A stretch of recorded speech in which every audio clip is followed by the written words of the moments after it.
नमस्कार दोस्तों, मैं हूं अनामिका सिंह और बहुत बहुत स्वागत करती हूं मैं आपका हमारे ऑफिशियल यूट्यूब चैनल में। तो जैसे कि आपको पता है, ग्रुप 2 सब ग्रुप 4 का बहुत ही जल्दी एग्ज़ाम होने वाला है और इस एग्ज़ाम में किस तरह के क्वेश्चंस आएंगे। वैसे तो ये अभी पूरा रिवीजन का टाइम है, काफ़ी सारी क्लासेस मैंने रिवीजन वाली पहले ही अपलोड कर दी हैं, पहले ही मैं उसकी क्लासेस ले चुकी हूँ और अब स्पेशली मैं क्लासेस लेकर आई हूँ प्रीवियस ईयर पेपर वाली, जिसमें मैं हिंदी के पेपर डिस्कस कर रही हूँ। लास्ट कुछ क्लासेस में जो लेकर आई थी उसमें मैंने 2018 में ग्रुप 2 सब ग्रुप 4 का जो एग्ज़ाम हुआ था उसमें हिंदी के कैसे क्वेश्चंस आए थे, कौन कौन से क्वेश्चंस आए थे, ये मैंने डिस्कस किया था। अब आज की क्लास में मैं क्या लेकर आई हूँ, 2017 के सारे पेपर्स। तो इसमें मैं एक ही शिफ्ट का पेपर अभी मैंने लिया है और प्रश्न कितने आते हैं भैया आपकी परीक्षा में, टोटल 25 क्वेश्चंस आते हैं, है ना। तो चलिए स्टार्ट करें क्या हम हमारी क्लास को हम स्टार्ट करते हैं। जो भी स्टूडेंट्स नए जुड़े हैं भैया चैनल को ज़रूर सब्सक्राइब कर दें, बेल आइकन को प्रेस कर दें ताकि ये जो क्लासेस चल रही हैं इनका नोटिफिकेशन आप तक पहुंच सके। अभी 2 से 3 दिन का समय और लगेगा, 2 से 3 दिन के अंदर मैं बहुत ही जल्दी लाइव क्लास लेकर आने वाली हूँ।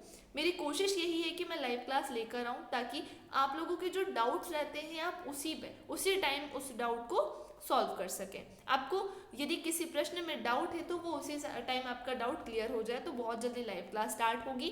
क्योंकि व्यापम के अभी और भी एग्जाम्स है जिसमें हिंदी आती है, और अगर मैं बात करूँ व्यापम का मेन एग्जाम जिसका आप सब लोग बेसब्री से इंतजार कर रहे हो, जैसे मैं MPSI की बात करूँ, क्योंकि कांस्टेबल में तो आती नहीं है, तो MPSI में हिंदी का वेटेज बहुत ज़्यादा होता है, 70 मार्क्स की आती है इसमें हिंदी। तो बहुत जल्दी सारी क्लासेस स्टार्ट होंगी और लाइव क्लास स्टार्ट होंगी, तो तब तक के लिए जुड़े रहिएगा चैनल के साथ, वीडियोस के साथ जुड़े रहिएगा। और कुछ भी यदि कोई प्रॉब्लम रहती है, कोई डाउट रहता है, तो वो कमेंट बॉक्स में आप पूछ सकते हो। तो चलिए स्टार्ट करते हैं हम हमारी क्लास को।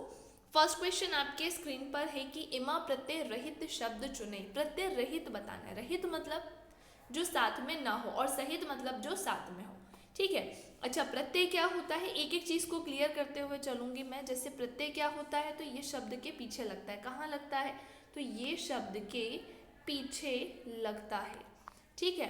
अब कौन सा प्रत्यय रहित शब्द है हमें यहाँ पर बताना है, यानी 3 ऑप्शन ऐसे होंगे जिसमें इमा प्रत्यय लगा होगा और एक ऑप्शन ऐसा होगा जिसमें इमा प्रत्यय नहीं लगा होगा, है ना। धातु में लगना चाहिए ये प्रत्यय। चलो चेक करें, जैसे फातिमा है, कालीमा है, लालिमा है और हरितिमा है, ठीक है। तो किसमें ये प्रत्यय नहीं लगा है, तो इसका सही आंसर है फातिमा। फातिमा में इमा प्रत्यय नहीं है। चलो अगले प्रश्न की ओर आते हैं हम। निम्नलिखित मुहावरे में से किसका अर्थ लज्जित ना होना है। 4 मुहावरे दिए गए हैं, अब इसमें से लज्जित ना होना किसका अर्थ है, इन 4 मुहावरे में से हमें पढ़कर बताना है। ऑप्शन है आंखों पर चर्बी छाना, आंख में गड़ना, आंख में चढ़ना या आंख में पानी ना होना। तो इसका सही आंसर है आंख में पानी ना होना। इस मुहावरे का अर्थ है लज्जित ना होना, ठीक है। इसलिए इस प्रश्न का आंसर क्या हो जाएगा, फोर्थ वाला होगा, आंख में पानी ना होना। इस मुहावरे का अर्थ है लज्जित ना होना। अच्छा, इससे पहले वाला जो क्वेश्चन था वो क्वेश्चन नंबर फर्स्ट था, ये कौन सा है, तो ये सेकंड है। यहाँ पे नंबरिंग नहीं डली है तो वो मैं आपको साथ में बताते हुए चलूंगी। अगला प्रश्न है प्रश्न नंबर 3, आशा से बहुत अधिक क्या कहलाता है, ठीक है। तो अनेक शब्दों के लिए एक शब्द जो होता है, वहां से ये प्रश्न पूछा है कि आशा से बहुत अधिक क्या कहलाता है।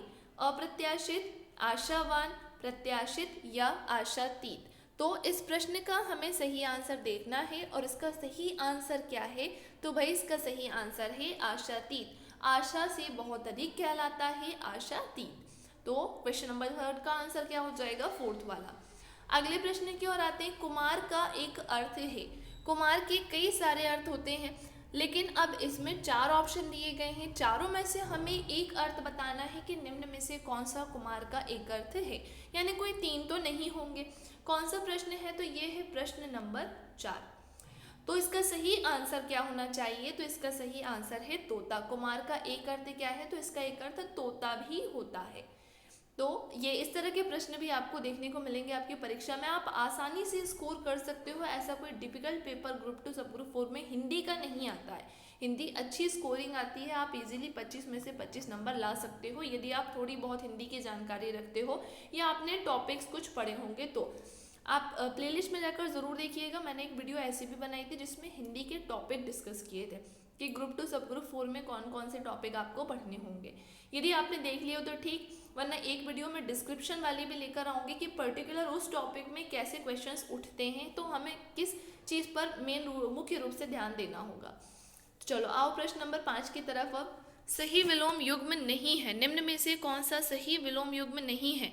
ऑप्शन ए लब्ध प्रदत्त, लुप्त व्यक्त, पर अपर या रोगी आरोगी। इनमें से कोई 3 तो है विलोम शब्द लेकिन विलोम युग्म, लेकिन कोई एक नहीं है, और वो कौन सा है? तो वो है 4th वाला, रोगी आरोगी विलोम युग्म नहीं है, बाकी ये तीनों हैं। वह व्यक्ति जो दिन में केवल एक बार भोजन करता है, उसके लिए एक शब्द हमें यहाँ पर बताना है कि वह क्या कहलाता है। ऑप्शन है हमारे पास एकाहारी, अल्पाहारी, भिक्षु या सन्यासी। तो भैया इसका सही आंसर क्या होना चाहिए? 4 ऑप्शन आपके स्क्रीन पर दिए गए हैं। ऐसा व्यक्ति जो दिन में केवल एक बार भोजन करता है, तो इसका सही आंसर है एकाहारी। उसे क्या कहते हैं? तो भाई वह एकाहारी कहलाता है। क्वेश्चन नंबर 7 की तरफ अब हम आते हैं। क्वेश्चन नंबर 7 ये कह रहा है कि बहुत धन लाभ होना अर्थ का निम्न में से मुहावरा बताएं। तो ज़रूरी नहीं है कि प्रश्न में आपको मुहावरा दिया रहे और उसका अर्थ बताना हो। यहाँ पर देखो अर्थ दिया गया है और हमें किसकी पहचान करनी है? मुहावरे की पहचान करनी है। तो बहुत धन लाभ होना अर्थ का निम्न में से मुहावरा निम्न में से मतलब इनमें से कौन सा है? तो ऑप्शन है उड़ती चिड़िया पहचानना, एक आंख से देखना, कंचन बरसना या काम आना। तो इसका सही आंसर है कंचन बरसना। ठीक है, इस मुहावरे का अर्थ होता है बहुत धन लाभ होना। अगले प्रश्न की ओर आते हैं। प्रश्न नंबर 8 है हमारे पास, आपके स्क्रीन पर है। संभ्रम का विलोम है, संभ्रम का विलोम निम्न में से कौन सा है? अपूर्ण, तामसिक, म्लान या संयम। निम्न में से कौन सा है इसका विलोम? तो भैया इसका सही आंसर हमें पता होना चाहिए। विलोम शब्द एक ऐसा टॉपिक है जो आपको हर परीक्षा में देखने को मिलेगा ही मिलेगा। तो विलोम शब्द यदि आपने नहीं पढ़े हो तो भैया अभी से पढ़ना स्टार्ट कर दो। डेली आपको कम से कम 15 से 20 विलोम याद करते हुए चलना है। संभ्रम का विलोम अच्छा निम्न में से कौन सा है? यहाँ पर हम थे, तो इसका सही आंसर है संयम। क्या होगा? तो इसका सही आंसर है संयम। अगले प्रश्न की ओर आते हैं, प्रश्न नंबर 9 की तरफ। भूत अथवा वर्तमान की विशेष घटना, प्रसंग या विषय के प्रमुख कार्यों के क्रमबद्ध और संक्षिप्त विवरण को क्या कहते हैं? तो ऑप्शन है हमारे पास परिपत्र, अधिसूचना, प्रतिवेदन या ज्ञापन। तो उसे क्या कहा जाता है? प्रतिवेदन कहा जाता है। ठीक है, अगले प्रश्न की ओर आते हैं। प्रश्न नंबर 10 है हमारे स्क्रीन में। निम्न में से निषेधात्मक वाक्य चुनिए। निषेधात्मक यानी नकारात्मक वाक्य बहुत ही आसान है, ये तो फोकट का नंबर है, यहाँ पर कोई नंबर कट नहीं होना चाहिए। तो ऑप्शन नंबर पहला है सूर्य पूर्व दिशा में निकलता है, मैं आज बाजार नहीं जाऊंगा, कृपया ये खिड़कियां बंद कर दें। ऑप्शन नंबर 4 है वे यहाँ कब आ रहे हैं। और इसका सही आंसर निम्न में से कौन सा होना चाहिए? तो भैया अलग ही समझ में आ रहा है कि मैं आज बाजार नहीं जाऊंगा, ये है एक निषेधात्मक वाक्य है। ठीक है, तो इसका आंसर क्या हो जाएगा? क्वेश्चन नंबर 10 का आंसर हो जाएगा सेकंड वाला। क्वेश्चन नंबर 10 के बाद है 11। 11वें नंबर का प्रश्न आपके स्क्रीन पर है। अर्थ के आधार पर निम्नलिखित वाक्य का भेद बताइए। ईश्वर करे आपकी यात्रा शुभ हो, इसमें वाक्य का कौन सा भेद है? संदेहवाचक, विस्मयादि बोधक, इच्छावाचक या संकेतवाचक। तो इसका सही आंसर क्या होना चाहिए भाई? ईश्वर करे आपकी यात्रा शुभ हो, इसका आंसर है इच्छावाचक वाक्य। जहाँ किसी प्रकार की इच्छा प्रकट हो या जहाँ किसी के भविष्य के लिए कामना की जाए, वह सारे वाक्य इच्छावाचक वाक्य के अंतर्गत आते हैं। संदेहवाचक वाक्य क्या होते हैं? जहाँ पर किसी प्रकार का संदेह हो, तो वह वाक्य संदेहवाचक में जाएंगे। विस्मयादि बोधक क्या होते हैं? जहाँ हर्ष, शोक, घृणा, आश्चर्य का बोध हो, तो वह सारे वाक्य विस्मयादि बोधक के अंतर्गत आते हैं। और संकेत वाचक क्या होता है? जहाँ पर किसी प्रकार का संकेत किया जाए, संकेत के साथ साथ जहाँ एक क्रिया दूसरी क्रिया पर निर्भर हो, वह सारे वाक्य भी संकेतवाचक के अंतर्गत आते हैं। ठीक है, लेकिन इस प्रश्न का आंसर क्या है, तो वह है थर्ड वाला इच्छावाचक वाक्य। प्रश्न नंबर 12 की तरफ अब हम आते हैं। तंत्र का एक अर्थ है, क्या है तंत्र का एक अर्थ? पाला, तम, सेना या तारा। निम्न में से कौन सा तंत्र का एक अर्थ है, तो वह है सेना। क्या है इसका आंसर, तो इसका आंसर है सेना। तंत्र का एक अर्थ निम्न में से कौन सा है, तो इसका अर्थ एक सेना भी है। अगले प्रश्न की ओर आते हैं, प्रश्न नंबर 13 की तरफ कि लिपि से क्या अभिप्राय है। लिपि होती क्या है, तो भैया लिपि एक तरह का चिन्ह है। लिपि क्या है, तो यह एक तरह का चिन्ह है। भाषा के ऑप्शन देखो, पहले ऑप्शन में क्या लिखा है, भाषा के विभिन्न रूप, भाषा को बोलने का रूप, भाषा को लिखने के चिन्ह या भाषा को लिखने की शैली। हालांकि मैं आपको बता दूं, ये जब पेपर हुआ था ना, तो उस पेपर में ये क्वेश्चन कैंसिल हो गया था क्योंकि उसमें ऑप्शंस कुछ सही नहीं दिए गए हैं। लेकिन अगर व्यापम के थ्रू इसका आंसर देखें तो वह है थर्ड वाला। कौन से नंबर का है, तो वह थर्ड वाला इसका आंसर दे रहे हैं। तो लिपि क्या होती है, तो ये एक प्रकार का चिन्ह होता है, निशान होता है, ठीक है, जो कि लिखने के लिए ही प्रयोग किया जाता है। अगला प्रश्न देखते हैं हम, प्रश्न नंबर 14 की तरफ आते हैं। जब कोई कागज पत्र मूल रूप से प्रेषक को लौटाना होता है तो किसकी आवश्यकता पड़ती है? ऑप्शन ए आदेश, पृष्ठांकन, प्रतिवेदन या ज्ञापन। किसकी आवश्यकता पड़ती है, तो इसका सही आंसर है पृष्ठांकन की। जब कोई कागज पत्र मूल रूप से प्रेषक को लौटाते हैं ना, तो उस समय पृष्ठांकन की आवश्यकता पड़ती है। कुटेव में उपसर्ग है। प्रश्न नंबर 15 है कि कुटेव में कौन सा उपसर्ग है। उपसर्ग क्या होता है, जैसे हमने देखा था प्रत्यय शब्द, मतलब प्रत्यय क्या होता है, ये पीछे लगता है, शब्द के पीछे लगता है। कुटेव में अब हमें यहाँ उपसर्ग बताना है। उपसर्ग क्या होता है, तो ये शब्द के आगे लगता है। तो ऑप्शन देखो यहाँ है कौन सा उपसर्ग, कूट, कु, कुट या कुटी। इसका सही आंसर है सेकंड वाला कु। क्या है इसका आंसर, तो इसका आंसर है कु। का में छोटे उ की मात्रा कु उपसर्ग लगा है टेब में, इनके मेल से फिर एक शब्द बन गया और क्या बना, तो वह बना है कुटेब। अगला प्रश्न है प्रश्न नंबर 16। आश्चर्य, हर्ष और घृणा आदि का बोध कराने के लिए निम्न में से किस चिन्ह का प्रयोग किया जाता है? प्रश्नवाचक चिन्ह, उद्धरण चिन्ह, योजक चिन्ह या विस्मयादि बोधक चिन्ह। तो इसका सही आंसर है विस्मयादि बोधक चिन्ह।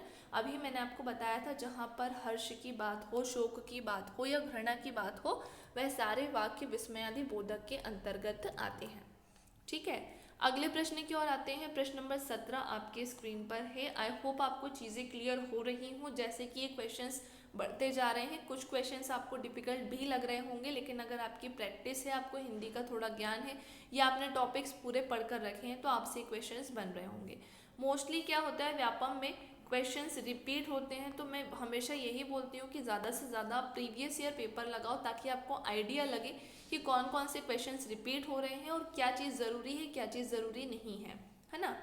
चलिए अगले प्रश्न की तरफ आते हैं कि निम्नलिखित विकल्पों में से कौन सा विकल्प अग्नि का पर्यायवाची नहीं है? दनुज, दहन, पावक या अनल। निम्न में से कौन सा अग्नि यानी आग का पर्यायवाची नहीं है? तो ये तो सभी लोगों को समझ में आ गया होगा, दनुज यानी दानव, ये इसका पर्यायवाची नहीं है। अगले प्रश्न की ओर आते हैं। प्रश्न नंबर 18 है हमारे स्क्रीन में। अधिष्ठाता में उपसर्ग है। अब इसमें कौन सा उपसर्ग है? अधि, अधिष्ठ, अध या अध। अध में देखोगे तो एक में आधा धा है और एक में पूरा धा है, तो ये तो देखते से ही समझ में आ रहा है कि इसमें अधि उपसर्ग है। अधिष्ठाता में कौन सा उपसर्ग है? तो उसमें अधि उपसर्ग है। अगले प्रश्न की ओर आते हैं। प्रश्न नंबर 19 की तरफ की कोप का विपरीतार्थक शब्द निम्न में से क्या है? क्रोध, रीझना, कृपा या शांत। ठीक है, तो इसका सही आंसर है कृपा। निम्न में से कौन सा इसका विपरीतार्थक यानी विलोम शब्द है? तो कोप का विलोम है कृपा। प्रश्न नंबर 20 की तरफ आते हैं। अब यहाँ पर हिंदी भाषा के इतिहास में बोलियों से प्रश्न पूछा गया है कि राजस्थान में कौन सी भाषा बोली जाती है? छत्तीसगढ़ी, खड़ी बोली, मेवाती या कन्नौजी। तो इसका सही आंसर है मेवाती। राजस्थान में कौन सी भाषा बोली जाती है? तो चारों ऑप्शन को देखेंगे तो इसका आंसर है मेवाती, ये राजस्थान में बोली जाती है। अगले प्रश्न की ओर आते हैं। प्रश्न नंबर 21 आपकी स्क्रीन पर है। पहाड़ी इलाके में निम्न में से कौन सी भाषा बोली जाती है? छत्तीसगढ़ी, गढ़वाली या कमाऊनी, मेवाती या मारवाड़ी या कन्नौजी। देखो भाषा हिंदी भाषा का जो इतिहास है ना उसे भी आपको अच्छे से पढ़ना होगा, हिंदी साहित्य भी पढ़ना होगा, क्योंकि भाषा के टॉपिक से ही दूसरा प्रश्न यहाँ पर पूछा गया है। और भाषा के टॉपिक में भी बोलियों से ये ज़्यादा पूछा गया है, दोनों प्रश्न बोली वाले हैं कि नहीं है। तो पहाड़ी इलाकों में कौन सी भाषा बोली जाती है, तो इसका सही आंसर है गढ़वाली या कुमाऊनी। कुमाऊनी या कमाऊनी भी उसे कहा जाता है। और ये किस अगर मैं बात करूँ पर्टिकुलर कहाँ बोली जाती है, तो ये पहाड़ी क्षेत्रों में बोली जाती है। नाम से ही हालांकि सबको समझ में आ रहा है, पहाड़ी हिंदी के अंतर्गत दो ही बोलियाँ बोली जाती हैं, एक तो है गढ़वाली और दूसरी है कमाऊनी। अगले प्रश्न की ओर आते हैं। अगला प्रश्न है प्रश्न नंबर 22। कौन सा प्रश्न है, तो प्रश्न नंबर 22 की तरफ अब हम पहुंच चुके हैं। शिष्ट और सुनिश्चित लोगों द्वारा निश्चित प्रयुक्त तथा व्याकरण सम्मत भाषा रूपी खालिस्तान कहलाता है। ठीक है, तो क्या कहलाता है, ऑप्शंस को जरा ध्यान से देखना है हमें। ऑप्शन से व्याकरण, भाषा, राजभाषा या मानक। तो इसका सही आंसर है मानक भाषा। कौन सी भाषा कहलाता है, फिर वह मानक भाषा के अंतर्गत आता है, मानक भाषा कहलाता है। ठीक है, चलो आगे आएंगे अब हम। ये हो गया हमारा क्लियर। क्वेश्चन नंबर 22 का आंसर क्या हो गया, फोर्थ वाला। अगला प्रश्न है, मैंने एक कृशकाय व्यक्ति को देखा। इसमें कृश शब्द का उचित विलोम चुनिए। देखो फिर से विलोम शब्द से प्रश्न आया ना, मैंने आपसे पहले ही बोले थे कि कुछ टॉपिक बहुत कॉमन होते हैं जो व्यापम के हर एग्जाम में आते ही हैं, उसी में से एक है विलोम शब्द। अब यहाँ पूछा है कि पहले तो वाक्य दिया है कि मैंने एक कृशकाय व्यक्ति को देखा। अब इसमें पूछा है कि कृश का विलोम क्या होना चाहिए। ऑप्शन है स्थूल, दृढ़, हष्टपुष्ट या कठोर। तो इसका सही आंसर है हष्टपुष्ट। कृश का अर्थ क्या है, इसका विलोम क्या है, तो वह है हष्टपुष्ट। और ये कौन से नंबर का प्रश्न है, तो ये 23वें नंबर का प्रश्न है। आते हैं 24वें नंबर की तरफ, जो कि है निम्नलिखित में से किन के नाम प्रायः पुल्लिंग होते हैं। लिंग से ये प्रश्न पूछा गया है, तो लिंग का अर्थ क्या होता है, तो उसका अर्थ होता है चिन्ह या निशान। संस्कृत में ये 3 प्रकार के होते हैं और हिंदी में ये 2 प्रकार के होते हैं। संस्कृत में 3 कौन कौन से होते हैं, तो संस्कृत में होते हैं संस्कृत में होते हैं पुल्लिंग, स्त्रीलिंग और नपुंसकलिंग।